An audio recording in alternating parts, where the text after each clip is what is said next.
আপনারা দেখছেন জঙ্গলমহল 24/7, রাত দিন 7 দিন সঙ্গে থাকে এগিয়ে রাখুন।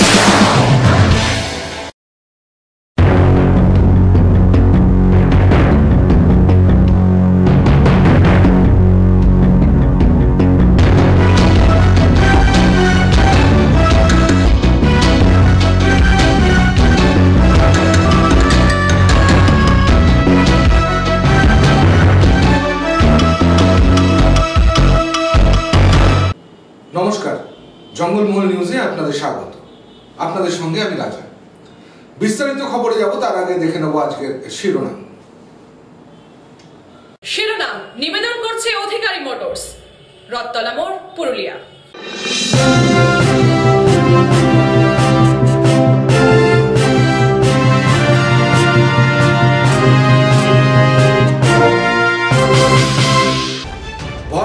দুষ্কৃতীদের হাতে আক্রান্ত সিভিক ভলেন্টিয়ার, পুরুলিয়ার বলরামপুরের ঘটনা। গতকালকে লালগড় বাস দুর্ঘটনায় মৃতদের পরিবারের সাথে দেখা করতে গেলেন মন্ত্রী পার্থ চট্টোপাধ্যায়। পুরুলিয়ার এক ধর্মশালায় বিজেপির সাংবাদিক সম্মেলন। দলীয় কর্মী খুনের ঘটনায় সঠিক তদন্তের দাবিতে নানান কর্মসূচি।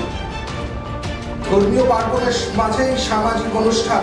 পুরুলিয়া শহরের 22 নম্বর ওয়ার্ডে উপস্থিত পৌর প্রধান। আসছি বিস্তারিত খবরে।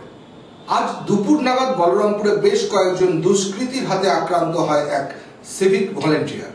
নাম ইন্দ্রজিৎ তন্তুবাই, বাড়ি বলরামপুরের বিধান কলোনি এলাকায়। প্রাথমিক অনুমান পুলিশকে কোনো খবর দেওয়ার জন্য তার শত্রুতা হয় বলে পরিবারের লোকের দাবি। তবে কারা ওই সিভিক ভলেন্টিয়ারকে মারধর করেছে পুলিশ খোঁজ শুরু করেছে। ইন্দ্রজিৎকে প্রথমে বাসগড় হাসপাতালে নিয়ে যাওয়া হয়, পরে পুরুলিয়া দেবেন মাহাতো সদর হাসপাতালে আনা হয়। আপনি কোথায় দাঁড়িয়েছিলেন? কোথায় দাঁড়িয়েছিলেন? আমি একটা দোকানে দাঁড়াইছিলাম জল খাওয়ার জন্য। জলটা খেয়ে রেখেছি, তারপরে ওরা হঠাৎ এসেছে পেছন দিক থেকে একজন বেটে করে মেরেছে, একজন সামনের দিকে মেরেছে মাথায়। তারপর থেকে যে যার মারতে শুরু, আমি আর হাত দিয়ে আর মানে ফোনটা রাখার চেষ্টা, ফোনটা পকেটে ঢুকাইছি কোনো মতন।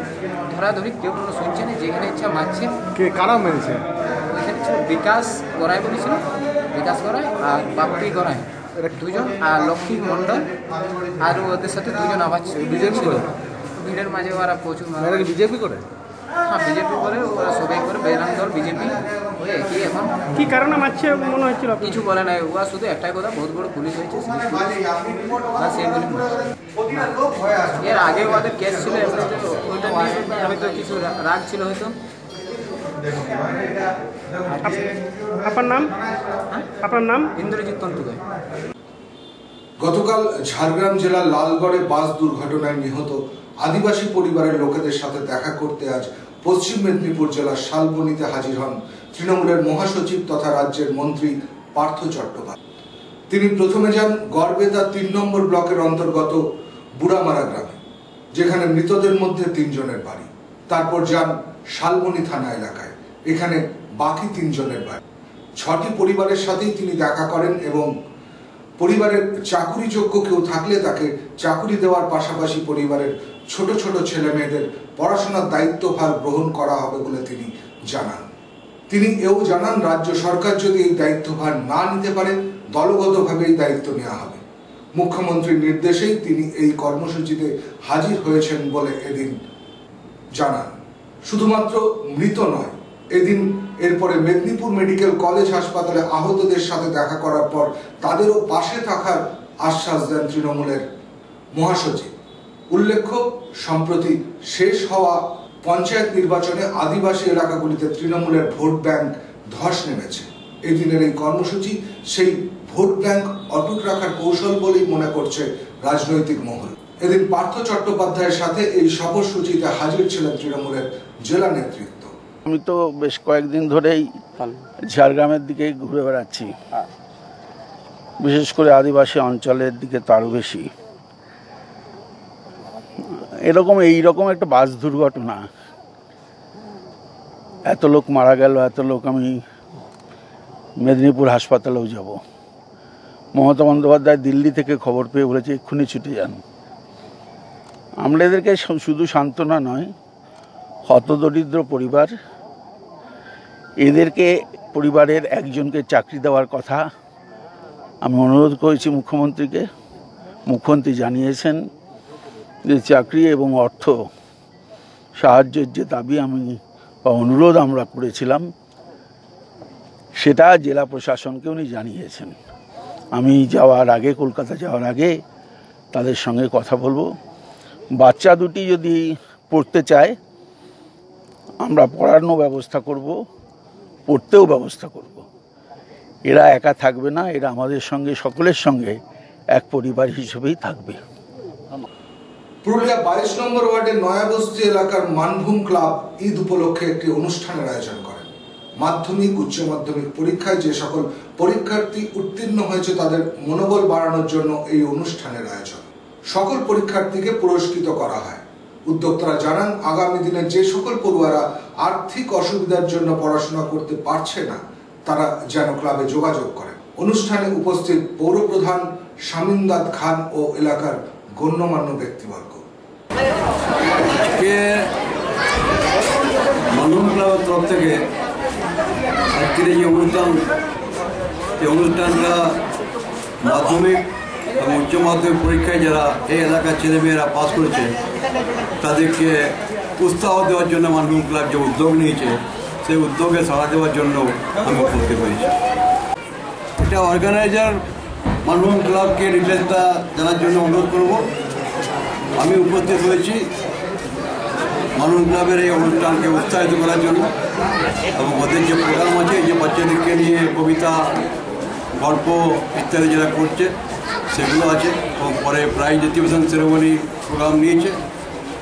সেই প্রোগ্রামকে উৎসাহিত করার জন্য আমার এখানে আসা এবং আমিও উৎসাহিত করবো এবং আমার নিজের তরফ থেকেও কিছু করার প্রোগ্রাম আছে সেটা আমার বক্তব্য আমি পরে করছি।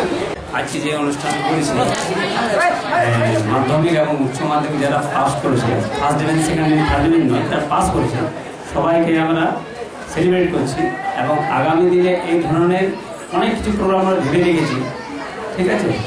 আর যাতে পাড়ার উন্নতি হয় সেগুলোর দিকেও আমরা নজর রেখেছি। তাছাড়া আমরা একটা লটারি প্রোগ্রাম রেখেছি, তার থেকে যা আয় হবে সেটা আমরা আগামী দিনে যে ছাত্রছাত্রীরা কোনো অ্যাডমিশনের যদি অসুবিধা হয় বড় স্কুলে সেটা আমরা সেদিক থেকে সাহায্য করব। এই ধরনের অনেক কিছু আমরা ভেবে রেখেছি। আর যেমন আমাদের স্পোর্টসের দিকেও আগামী দিনে আমাদের ক্লাবের ক্রিকেট টিম করবো, ফুটবল টিম করবো। আর আপনার এখানে একটা ড্রয়িং কোচিং স্কুল কম্পিটিশন করার পরিকল্পনা করেছি এবং সপ্তাহে একদিন অন্তত কোচিং ড্রয়িং শেখানো হয়, সেই ব্যবস্থাটা আমরা করছি। আগামী দিনে এগুলো আছে, মানে এই ধরনের নানা রকম প্রোগ্রাম আছে। আচ্ছা, আমরা চিন্তা ভাবনা করছি একটা মেডিকেল গ্রুপ যদি গড়ানো যায়, এই ধরনের অনেক কিছু চিন্তা ভাবনা চলছে। জাস্ট আমরা এখন আরম্ভ করছি, আমরা আস্তে আস্তে ইনশাআল্লাহ আগামী দিনে এগুলো।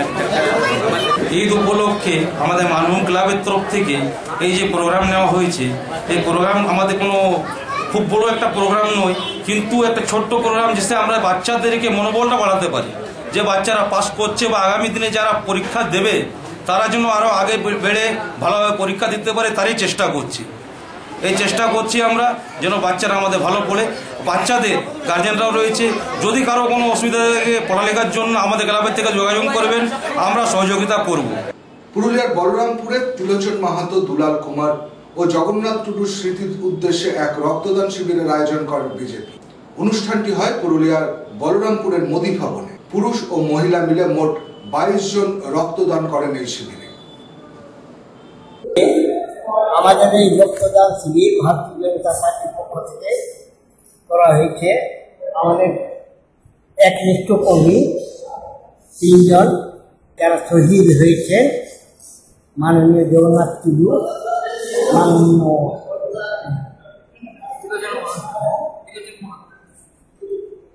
ত্রিলোচন মাহাতো ও আমাদের দুলাল কুমারের স্মৃতিতে আজকে আমাদের রক্তদান শিবির হচ্ছে। এই রক্তদান শিবিরে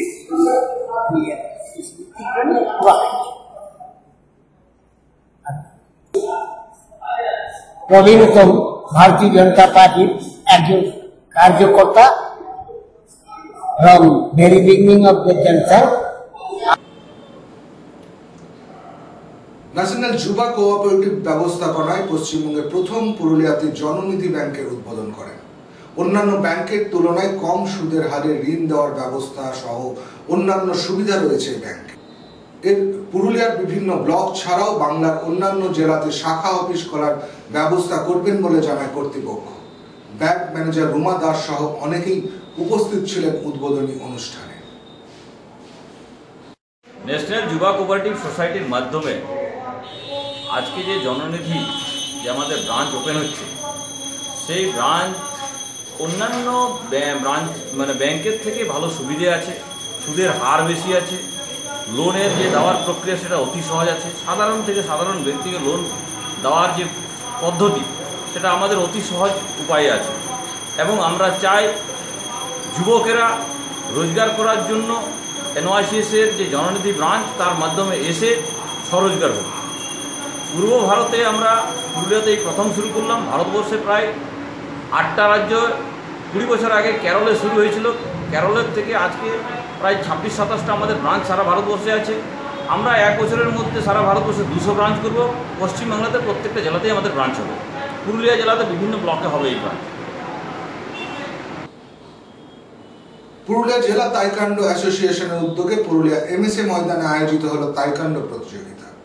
এদিন জেলার বিভিন্ন স্কুল ও ক্লাবগুলো থেকে বহু ছাত্রছাত্রী প্রতিযোগিতায় অংশগ্রহণ করে। উদ্যোক্তাদের দাবি, পুরুলিয়া শহর ছাড়াও জেলার প্রত্যন্ত গ্রাম থেকেও অনেক ছেলে মেয়ে অংশগ্রহণ করছে। দিন দিন প্রতিযোগী বাড়তে থাকায় নিশ্চিত তাইকান্ডো প্রতিযোগিতায় ছাত্রছাত্রীদের আগ্রহ বাড়বে। জেলার প্রতিটি স্কুলে এই ইভেন্ট রাখার বাধ্যতামূলক করা হয়েছে। তাইকান্ডোর প্রশিক্ষণ থাকলে শরীর সুস্থ থাকার পাশাপাশি নিজেদের আত্মরক্ষার ক্ষেত্রেও বিশেষভাবে কাজে লাগবে।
তাইকোন্ডো পুরুলিয়ার কতটা জনপ্রিয়তা এখনো পর্যন্ত? দেখুন, পুরুলিয়ার তাইকোন্ডো মানে এইটা আমাদের এই মার্শাল আর্টের মধ্যে এই খেলাটা পড়ে। তো আমাদের বরাবরই মানে 40 বছর ধরে পুরুলিয়ায় তাইকোন্ডোই হয়ে এসছে। মানে তাইকোন্ডোর জনপ্রিয়তা বরাবরই মানে শিখর ছুঁয়ে আছে। এইটা মানে এইটা নিয়ে কিছু সেরকম বলার কোনো প্রয়োজন আমি মনে করি না। তবে পুরুলিয়া এই মুহূর্তে পুরুলিয়া ডিস্ট্রিক্ট তাইকোন্ডো অ্যাসোসিয়েশনের পক্ষ থেকে এটুকু বলতে পারি যে আমাদের অ্যাসোসিয়েশনের এখন প্রচুর ছেলেমেয়ে আপনি নিজেও দেখতে পাচ্ছেন অংশগ্রহণ করেছে। প্রায় 170 জন ক্যান্ডিডেট আছে। তারা বিভিন্ন গ্রুপে তারা প্রতিযোগিতা করছে। এবং এইটা মহিলাদের আগ্রহ কেমন দেখছেন? মহিলাদের আগ্রহ বা মেয়েদের আগ্রহ বিভিন্ন স্কুল থেকে এসছে এবং ক্লাবে তো আছেই, বিভিন্ন গার্লস স্কুল থেকে এসছে সব প্রতিযোগিতায় অংশগ্রহণ করতে। এবং প্রচুর মেয়ের প্রতিযোগী আমাদের আছে। বলছি, স্কুলে এই ইভেন্টটা রাখলে কেমন হয়? স্কুলে ইভেন্ট তো এইটা স্কুলে প্রত্যেক বছর খেলা হয়। এই ইভেন্ট তো তাইকোন্ডো ইভেন্ট আপনার পুরুলিয়া ডিস্ট্রিক্টে প্রতিটা স্কুলে ম্যাক্সিমাম স্কুলেই তাইকোন্ডো চলছে। অনুশীলন চলছে? হ্যাঁ, অনুশীলন চলছে। যার জন্য পার্টিসিপেট বাড়ছে। হ্যাঁ, দিনকে দিন বেড়েই যাচ্ছে। এটা কোনো দ্বিমত নাই আর কি। আপনার নাম? আমার নাম কুশল কুমার। শহরের একটি ধর্মশালায় বিজেপির জেলা নেতৃত্ব সাংবাদিক সম্মেলন করে জানান বলরামপুরে তাদের দলীয় কর্মী খুনের ঘটনার সঠিক তদন্তের দাবিতে আগামী দিনে বেশ কয়েকটি কর্মসূচি করা হবে। তার আগে আগামী 19শে জুন বলরামপুরে আসছেন কেন্দ্রীয় মন্ত্রী দারা সিং চৌহান। এছাড়া দলের সর্বভারতীয় সভাপতি 28 জুন পুরুলিয়া সফরে আসছেন। তিনি মৃত বিজেপি কর্মীদের বাড়িতেও যাবেন বলে জানা গেছে দলীয় সূত্রে। এছাড়া জেলার সমস্ত পঞ্চায়েতে তারা বিক্ষোভ কর্মসূচিও করবেন বলে জানান দলের জেলা সভাপতি বিদ্যাসাগর চক্রবর্তী। সাংবাদিক সম্মেলনের মেন ইস্যু হচ্ছে যে ভারতীয় জনতা পার্টির কার্যকর্তাদের উপর যেভাবে তৃণমূলের সন্ত্রাস চলছে বা হামলা চলছে, সঙ্গে পুলিশ এবং প্রশাসনিক স্তরে যে সমস্ত সরকারি অফিসাররা আছে যৌথভাবে ভারতীয় জনতা পার্টিকে তারা বিভিন্নভাবে মানসিক টর্চারিং করছে, তৃণমূল কংগ্রেসে যোগদান করার চেষ্টা করছে। এমনকি এমন একটা জায়গায় পৌঁছে গেছে যে আমাদের 3 জন তরতাজা যুবক তারা প্রাণ হারায় তৃণমূলের দুষ্কৃতীদের দ্বারায়। তৃণমূলের গুন্ডারা 3 জনকে হত্যা করে। আমরা এই হত্যার প্রতিবাদে বিগত 4 তারিখ থেকে 11 তারিখ পর্যন্ত আমরা ধর্নায় বসি এবং 11 তারিখে দিলীপ ঘোষের সভা দিয়ে আমরা সেই ধর্না মঞ্চের কাজ সমাপ্ত করি। কিন্তু আমাদের যে দাবিটা, সেই দাবিটা হচ্ছে সিবিআই তদন্তের দাবি। যতক্ষণ পর্যন্ত সিবিআই তদন্ত না হচ্ছে ততক্ষণ পর্যন্ত আমাদের আন্দোলনটা আমরা দিনের দিন জোরদার করে নিয়ে যাব। আচ্ছা, আবহাওয়া সংক্রান্ত বিভাগ রোদ মেঘ বৃষ্টিতে। এই বিভাগে আমরা জেনে নেব দিনের সর্বোচ্চ সর্বনিম্ন তাপমাত্রা, বাতাসে আপেক্ষিক আর্দ্রতার সর্বাধিক পরিমাণ, আগামী 24 ঘন্টায় ঝড় বৃষ্টির সম্ভাবনা। আজকের দিনের সর্বোচ্চ তাপমাত্রা 41 ডিগ্রি সেলসিয়াস, সর্বনিম্ন তাপমাত্রা 29 ডিগ্রি সেলসিয়াস, বাতাসে আপেক্ষিক আর্দ্রতার সর্বাধিক পরিমাণ 32%। আগামী 24 ঘন্টায় আকাশ অংশত মেঘলা থাকবে। শেষ করার আগে বিশেষ খবরগুলি আরো একবার। শিরোনাম নিবেদন করছে অধিকারী মোটরস, রথতলা মোড়, পুরুলিয়া।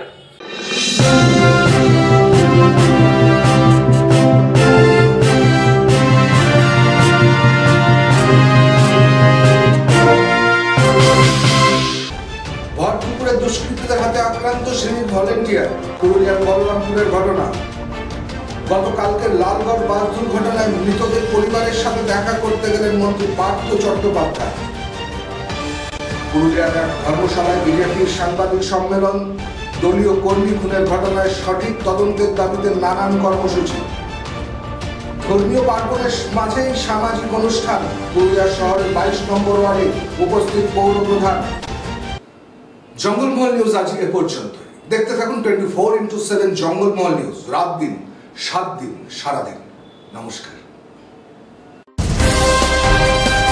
আপনারা দেখছেন জঙ্গলমহল 24/7, রাত দিন 7 দিন, সঙ্গে থাকে এগিয়ে রাখুন।